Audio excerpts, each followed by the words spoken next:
Assalamu alaikum everyone. My name is Khalid Khan and you are watching a video of Learn English with Khalid Khan.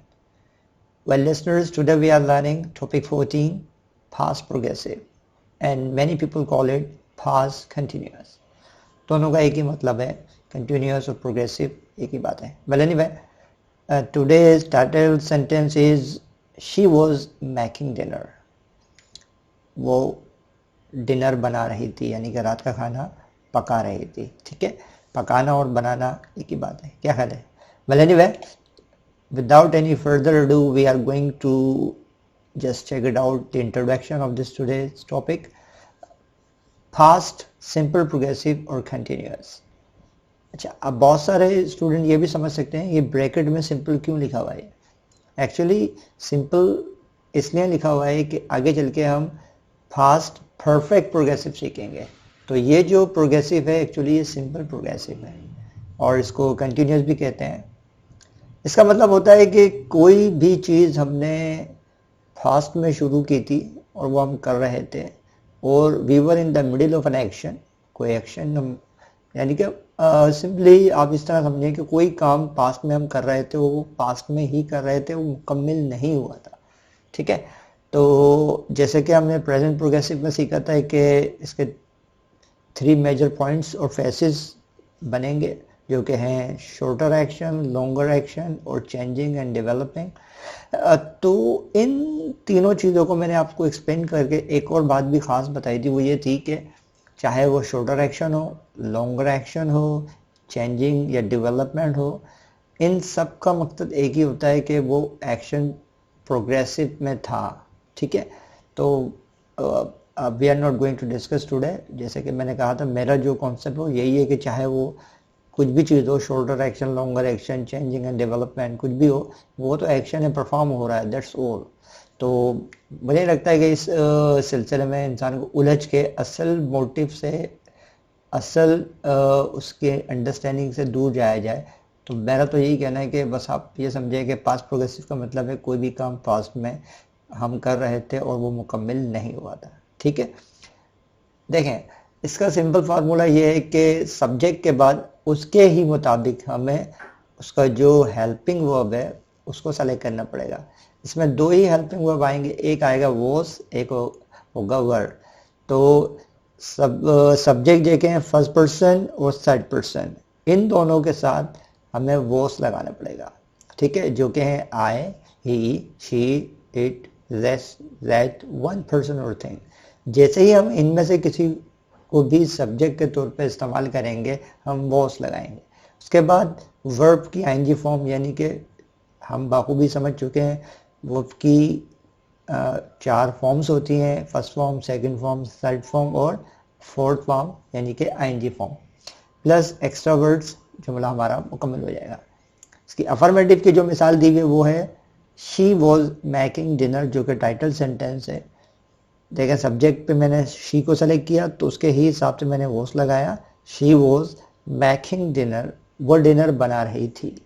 ठीक है, जब मैं इनकार करूंगा तो शी वॉज नॉट की कॉन्ट्रैक्शन आप बाखूबी जानते हैं, वो है वॉजेंट मेकिंग लंच. अच्छा देखिए, ये जो नॉट लगाया है मैंने वॉज के साथ लगाया है, ये याद रखिएगा. इसको she was making not lunch ऐसा नहीं होगा ये. ठीक है, तो इस प्लेसमेंट को लाजमन याद रखिएगा. कभी कभार इनिशियल स्टेज पे स्टूडेंट ये भी गलती कर देते हैं. ठीक है, जब हम सवाल बनाएंगे तो वॉज को हम पहले ले आएंगे, बजाय इसके कि हम डिड को लेकर आएँ या कोई और एज अ हेल्पिंग वर्ब इस्तेमाल करें. ठीक है, तो हमारा जो इस वक्त हेल्पिंग वर्ब है वो है वॉज, तो हम उसको ही सवाल के लिए पहले लेकर आएंगे. वॉज, फिर सब्जेक्ट रखेंगे शी मेकिंग ब्रेकफास्ट, क्या वो सुबह का नाश्ता बना रही थी. ठीक है, तो इस तरह करके हमारे जुमले बनेंगे. और निगेटिव इंटेरोगेटिव के लिए हम सिंपली क्या करेंगे, was she not making breakfast, क्या वो सुबह का नाश्ता नहीं बना रही थी. तो इस तरह करके हमारे जुमले चलते रहेंगे और हम बाखूबी, ये बहुत आसान है मेरी नज़र में, ये इतना कोई मुश्किल टॉपिक नहीं है, मगर ना जाने क्यों कुछ लोग इसको भी नहीं समझ पाते हैं. भले नहीं. अब देखें दूसरी इसकी कंडीशन क्या होगी कि जब हम इसको वर्क को इस्तेमाल करेंगे हेल्पिंग वर्ब के तौर पर, तो उनके अंदर कौन से सब्जेक्ट आएंगे, वो है सेकंड पर्सन, यानी कि you, we, they, these, those, two persons और थिंग। जब इनका हम जिक्र करेंगे, इनको हम सब्जेक्ट के तौर पे इस्तेमाल करेंगे तो हमें वर लगाना पड़ेगा एंड देन वर्ब की ING form plus extra words. इस तरह जुमला हमारा मुकम्मल हो जाएगा। तो अफर्मेटिव में जो मिसाल दी हुई है मैंने, उसमें से एक सब्जेक्ट सेलेक्ट किया, वो है वी।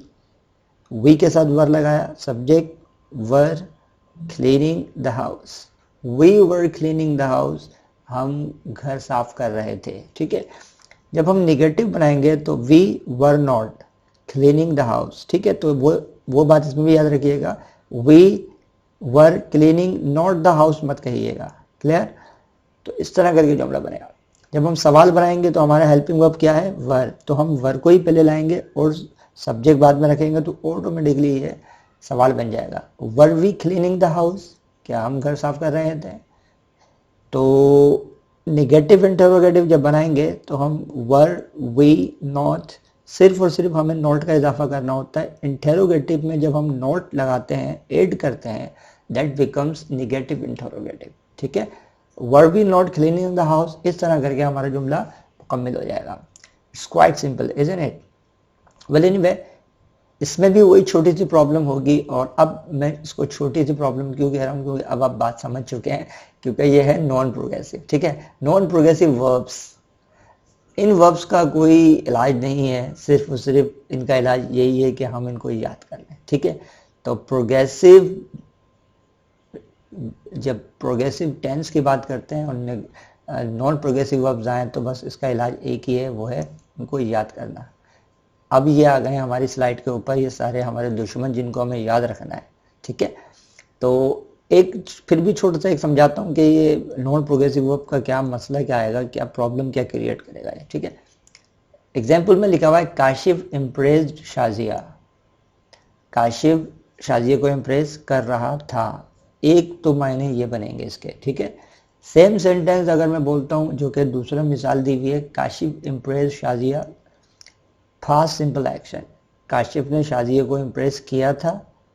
ठीक है, यानी कि ये एक्शन या तो वंस था या वो इम्प्रेस करता था। क्लियर? तो याद रखिएगा, जब भी हम नॉन प्रोग्रेसिव वर्ब को इस्तेमाल करते हैं तो वो आईएनजी फॉर्म के साथ नहीं आएगा प्रोग्रेसिव टेंस के अंदर। ठीक है, दूसरी बात, वो दो मायने रखेगा। क्लियर? दोनों अभी मैंने आपको एक्सप्लेन कर दिए। तीसरी बात, ये जो हमारे दुश्मन लिखे हुए हैं, just like, like, dislike, no, smell, want, see, agree, disagree, deny, fit, hate, realise, ये सारे हमारे लिए एक टफ टाइम देते हैं हमें, तो इनके साथ हमें ट्रीटमेंट यही वाला करना है। ठीक है, because these are non progressive verbs. अच्छा, इनका ट्रीटमेंट हम कैसे कर सकते हैं, ये देखें। अब एक स्लाइड में मैं इसको एक्सप्लेन भी कर देता हूँ। देखिए, सब्जेक्ट के बाद हम second form of the verb लगाएंगे जो कि होगी नॉन प्रोग्रेसिव वर्ब की। नॉन प्रोग्रेसिव के लिए हम सेकंड फॉर्म लगाएंगे प्लस एक्स्ट्रा वर्ड। तो ये एक्चुअली क्वाइट सिंपल आपको लग रहा होगा, फास्ट इंफॉर्मेशन लग रही होगी। ठीक है, तो ऐसे ही है, एग्जैक्टली सही कह रहे हैं आप, मगर ये प्रोग्रेसिव मीनिंग देगा। ठीक है, और साथ साथ फास्ट एक्शन की भी देगा, रिपीटेड एक्शन की। ठीक है, तो कोई भी सब्जेक्ट हो हम सेकंड फॉर्म लगाएंगे वर्ब की। क्लियर? और मैंने इसमें सेंटेंसेस भी चेंज करके मिसालें दी हैं ताकि आपको मजीद इसके एग्जाम्पल्स मिल सके और अब शायद अंडरस्टैंडिंग डेवलप हो सके। अफर्मेटिव है, it seems that inflation was going down. ऐसा लग रहा था जैसे कि महंगाई नीचे जा रही थी, मीन्स कम हो रही थी। ठीक है, कहीं जा रही नहीं थी, और हकीकत में जाती होती तो है नहीं, वही रहती है। क्या ख्याल है? महंगाई तो हमेशा ऊपर ही जाती है, फ्लाई इन द फ्लाई। ठीक है ना? वेल एनीवे, नेगेटिव क्या है इसका, देखें, you did not. Did not की सेकंड जो कॉन्ट्रैक्शन है वो है डिडंट। तो देखें, मैंने जुमले को भी चेंज कर दिया, यू डिडंट डाउट मी, आप मुझ पर शक नहीं कर रहे थे या करते थे, दो मायने देगा। क्लियर? इसी तरह जब हम सवाल बनाएंगे तो अब हम डिड को पहले लेकर आएंगे, क्योंकि हम इसका ट्रीटमेंट जो कर रहे हैं पास्ट इन्फॉर्मेशन की तरह कर रहे हैं एग्जैक्टली। ठीक है, did you want to start a new business, क्या आप नया कारोबार शुरू करना चाह रहे थे या क्या आपने नया कारोबार शुरू करना चाहा था, दो मायने देगा। अच्छा, इसी तरह निगेटिव इंटरोगेटिव में एक और मैंने मिसाल दे दी है, did she not see footsteps behind her, क्या वो अपने पीछे पैरों के निशान नहीं देख रही थी या देखे थे, ठीक है ना। तो इस तरह करके जुमले बनते रहेंगे। भले नहीं इतना मुश्किल नहीं है, अपने आप को ज़्यादा कंफ्यूज नहीं करिएगा। जब हम प्रैक्टिस करेंगे इंशाल्लाह will be able to understand perfect, it's not that much difficult. Okay, well anyway, आज का टॉपिक अपने अख्ताम को पहुंचा। अपने इस खादिम को इजाज़त दिएगा और मिलते हैं अगली वीडियो में। जब तक के लिए अल्लाह हाफिज़।